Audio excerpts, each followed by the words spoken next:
የፈጠረ ሁሉን የጀመረ ሁሉን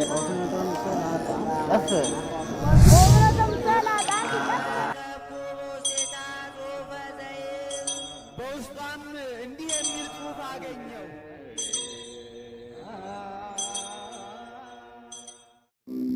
ጌታችን የተሰቀለበት መስቀል ሙት እያስነሳ ድውይ እየፈወሰ አጋንንት እያወጣ የተለያዩ ገቢረ ተአምራትን ሲሰሩ ክፉዎች አይሁዶች አይተው ሕዝቡ ክርስቲያን እንዳይሆን በመፍራት በ34 ዓመተ ምህረት ከኢየሩሳሌም ወጣ ብሎ በሚገኝ ቦታ ቆፍረው ቀበሩት።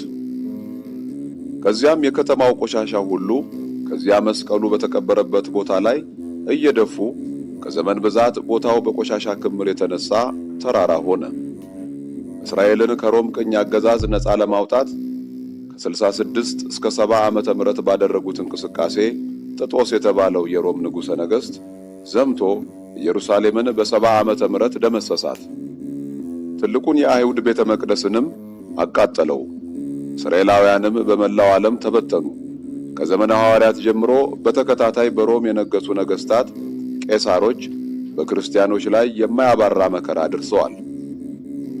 ክርስቲያኖች የተቀበረውን መስቀል አስፈልገው ለማውጣት ቀርቶ ሃይማኖታቸውን የማመን ነጻነት ስላልነበራቸው ቅዱስ መስቀል ለ300 ዓመታት ያህል ተቀብሮ የጉድፍ መጣያ ሆኖ ቆየ። የመስቀሉ የመገኘት ታሪክ የቤተ ክርስቲያን የመከራ ዘመን አልፎ የእረፍትና የሰላም ዘመን ሲመጣ ለብዙ ዘመን ተቀብሮ የተረሳውን መስቀል ባለቤቱ መድኃኔ ዓለም አልረሳምና እርሱ የፈቀዳት ዕለት ስትደርስ በእሌኒ ንግሥት አማካኝነት ከተቀበረበት እንዲወጣ አደረገ። እሌኒና ተርቢኖስ የሚባሉ ሁለት ደጋግ ክርስቲያኖች ተጋብተው ይኖሩ ነበር።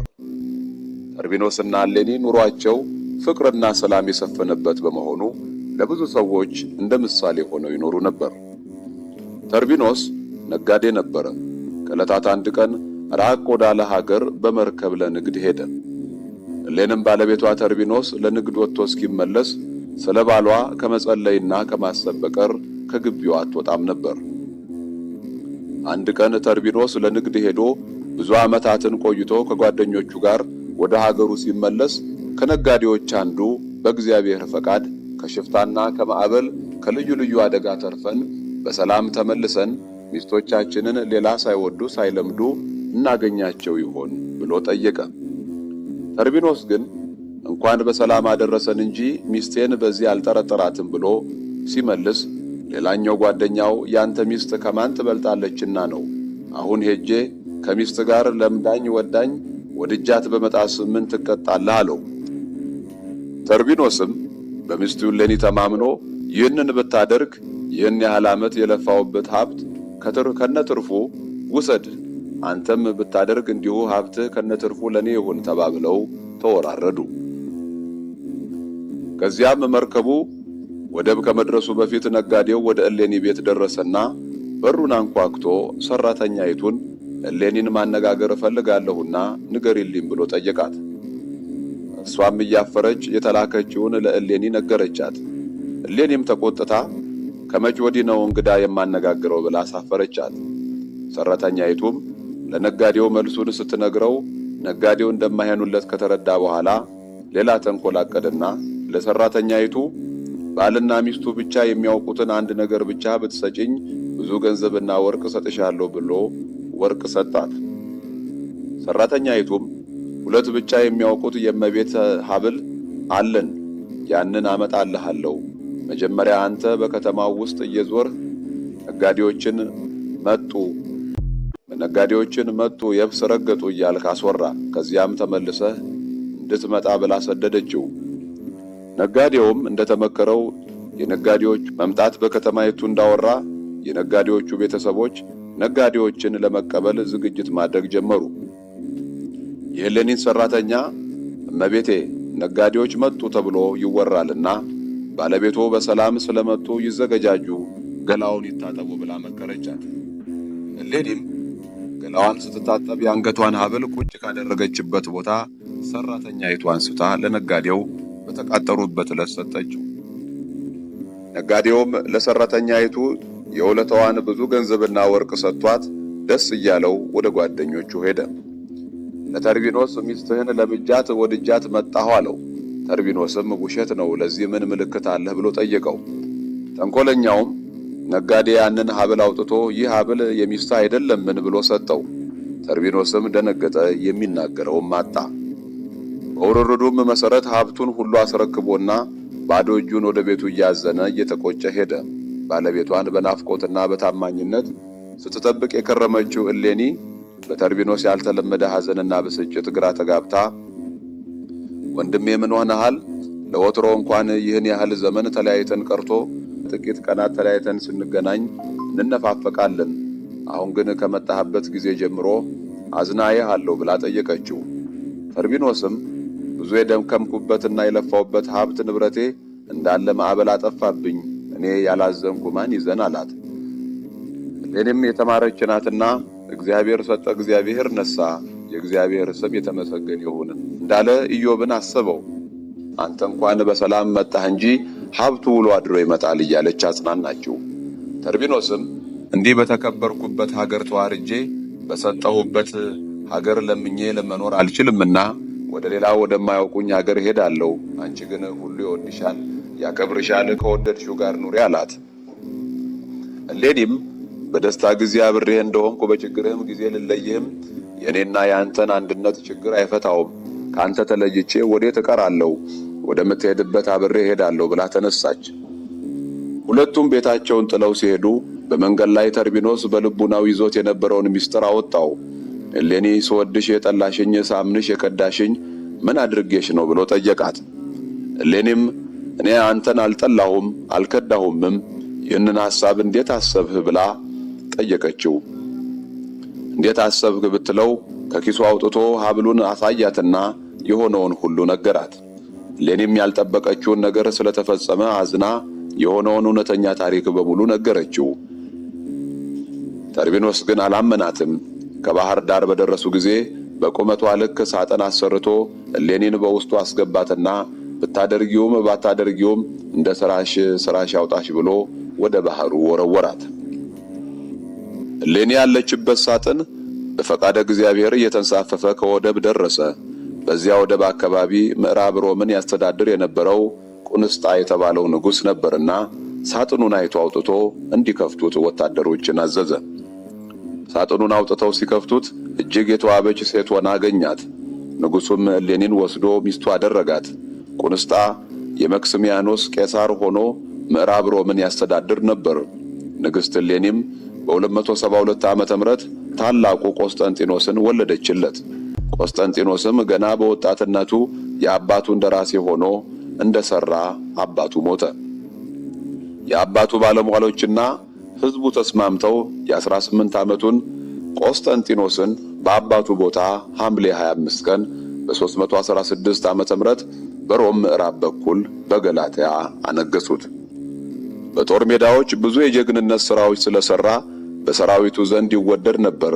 ሊቀ ነቢያት ሙሴን ወላጅ እናቱ በፈርዖን ቤት ሃይማኖቱን፣ ባህሉን፣ ታሪኩን በሚገባ እያስተማረች እንዳሳደገችው ሁሉ ንግሥት እሌኒም ልጇን ቆስጠንጢኖስን ከልጅነት ጀምሮ ስለ ክርስትና ሃይማኖትና ስለ ክርስቲያኖች መከራ ታስተምረው ስለነበር በክርስቲያኖች ላይ የነበረውን አመለካከት በሮም ከነገሱት ቄሳሮች ሁሉ የተሻለ ነበር። በተለይም በ312 ዓመተ ምህረት ከጠላቱ ከመክሲሚያኖስ ጋር ለመዋጋት ምታነጋሪት ክተት ሰራዊት ብሎ ለዘመቻ እንደተሰለፈ በራእይ በሰማይ ላይ በዚህ መስቀል ጠላትህን ድል ታደርጋለህ የሚል የመስቀል ቅርጽ የተጻፈበት ጽሑፍ ስላየ ለሰራዊቱ የመስቀል ምልክት በመሳሪያቸውና በሰንደቅ ዓላማው ላይ እንዲያደርጉ አዘዘ። ወዲያው ጦርነት ቢገጥም ጠላቱን ድል ነስቶ በጠቅላላው የሮም መንግስት ግዛቶች ሁሉ ገዢ ሆነ።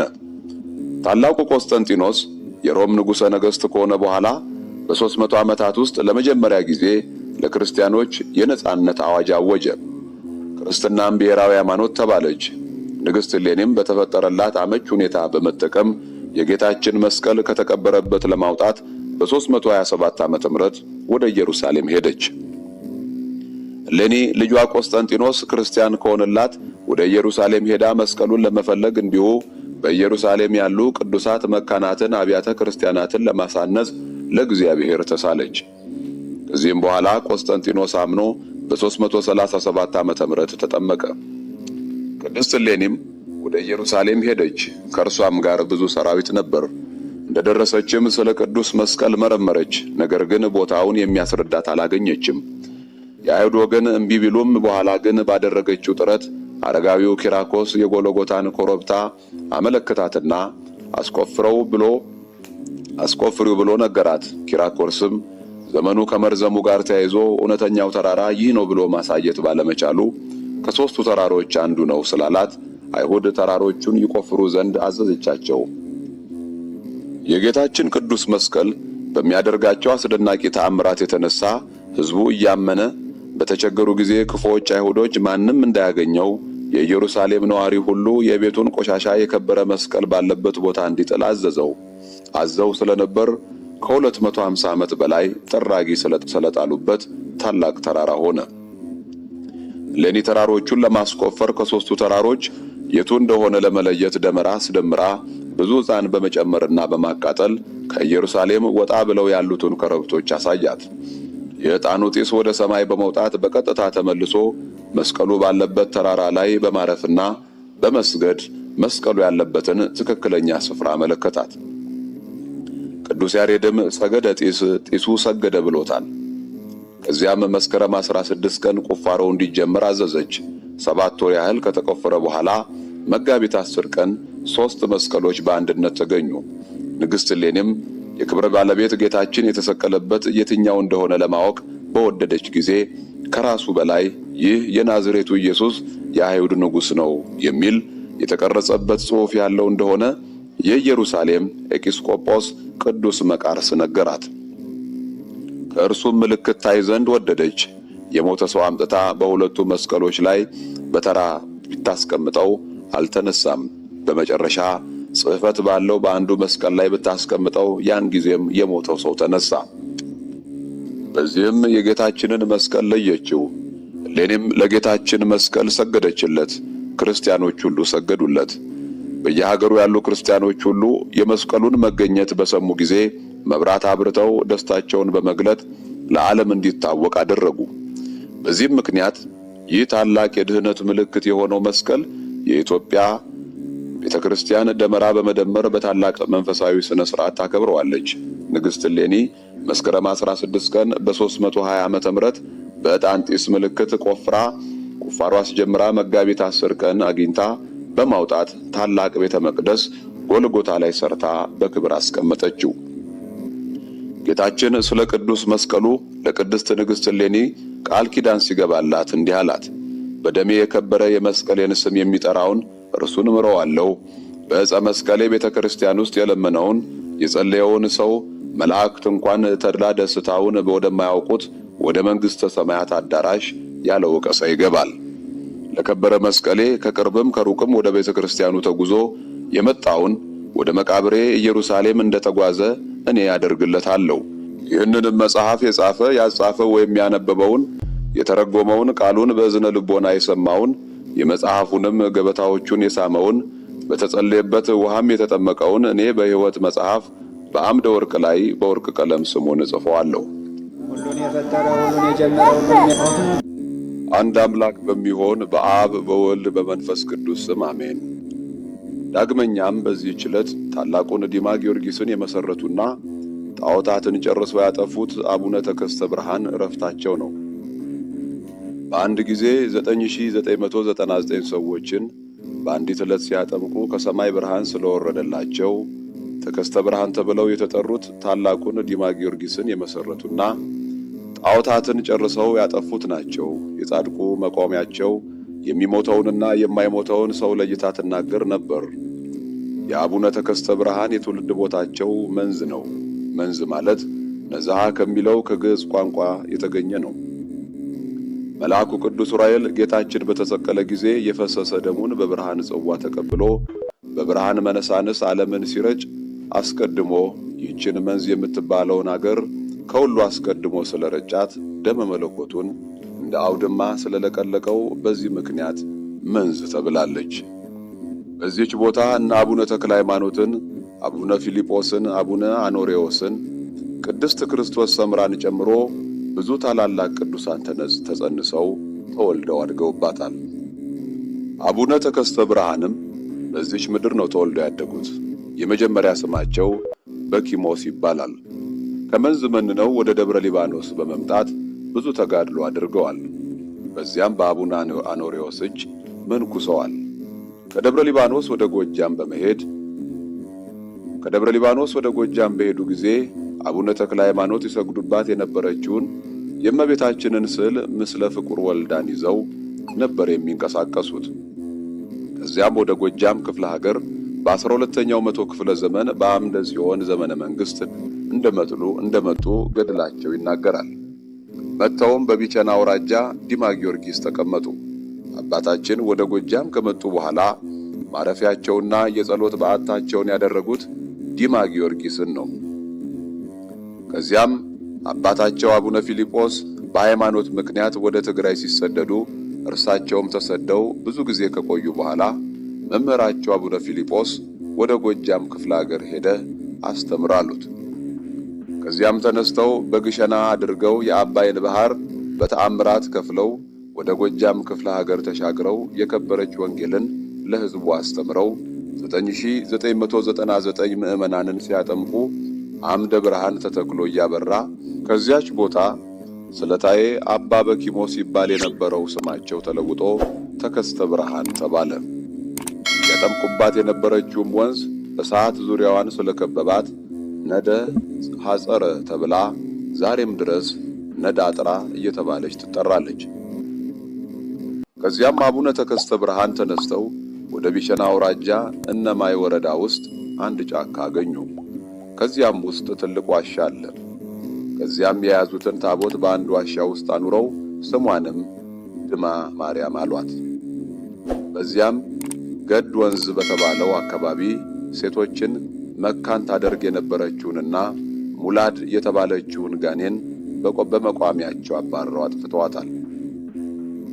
ይህችም ሙላድ የተባለችው ጋኔን ሴቶችን እንዳይወልዱ በማድረግ የምታመክን ነበረች።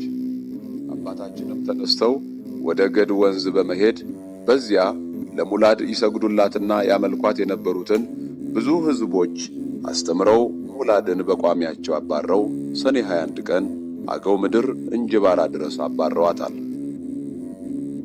ከዚያም ተመልሰው ሲመጡ አባይን ተሻግረው ጉታ ሲደርሱ ከዚህ ናዳ ማርያም አርፈው እንደሄዱ ገድላቸው ይናገራል። ከዚያም ተነስተው ወደ ዲማ ሄደዋል። ከዚያም ድማ ማርያምን ተክለው ድማ ማለት በኦሮምኛ ቋንቋ ቀይቱ ማርያም ማለት ነው። ከዚያም የወንዶችና የሴቶች ገዳም አቋቁመው በተጋድሎ ብዙ ጊዜ ከቆዩ በኋላ መጋቢት 10 ታላቅ ቃል ኪዳን ተቀብለው አርፈው ባቋቋሙት በድማ ማርያም የከበረ አጽማቸው በክብር ተቀምጧል። ቃል ኪዳናቸው እስከ 22 ትውልድ ነው። የከበረች በረከታቸው ትደርብን፣ ጸሎታቸው ይማረን።